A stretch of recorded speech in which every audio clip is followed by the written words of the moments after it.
For years, we've all been sold this pretty simple formula for a successful career, right? Just work hard, be loyal, and eventually success will just find you. But what if that advice isn't just a little old-fashioned? What if it's actually the very thing holding you back? Well, today we're going to challenge a lot of what you thought you knew about getting ahead, using some amazing insights from the book Iteration. So let me ask you this, and be honest. Do you have this little voice in your head that says, if I just keep my head down and do amazing work, someone important is going to notice me? That one day you'll get that tap on the shoulder for the big promotion. Well, it turns out that one single belief might be the biggest career myth out there. And that brings us right to our first piece of really outdated advice.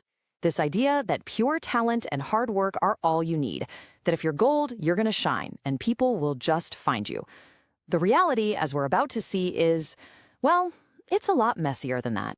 So the book tells this story about a colleague who was, no joke, a total genius at his job. He knew the market inside and out, had incredible skills, but he was quiet. He never really spoke up in meetings, never hyped his own work.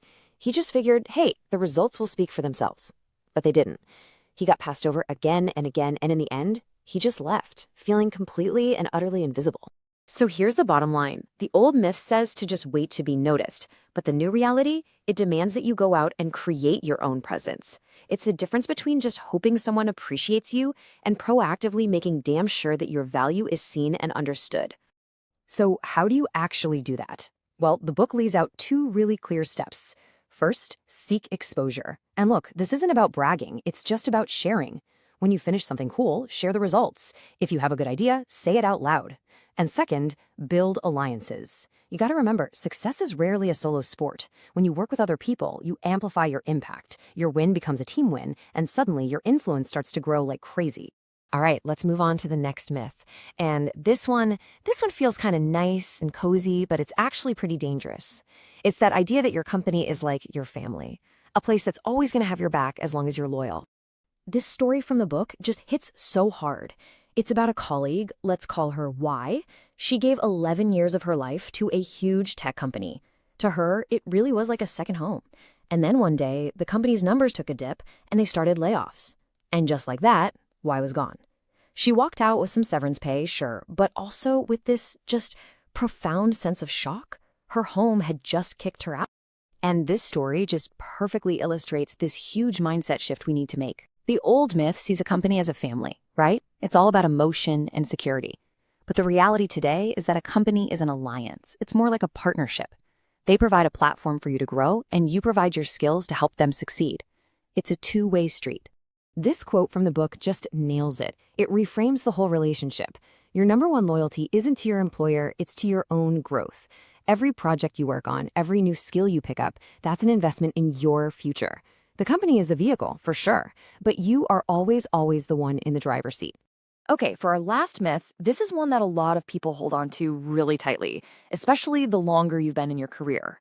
It's the belief that all those years of experience you've racked up are your most valuable asset. But in a world that's changing at lightning speed, is that really still true? Let's break this down. For decades, experience absolutely was king. What you did 10 years ago was a great predictor of what you could do tomorrow. But today, I mean, come on, entire industries are being reinvented overnight. So the new ace up your sleeve isn't what you already know, it's how fast you can learn what you don't know. The book makes this really powerful argument that sometimes your past experience can actually become a burden. It can blind you to new ways of doing things. Your real long-term advantage, your true core competency, is your ability to learn. That's the engine that lets you jump into new fields, master new tools, and stay relevant no matter what changes are coming. So we've just busted 3 massive myths, right? The idea that being good is enough, that your company is your family, and that experience is everything. And what's cool is they all point to one single, powerful new principle for building a career.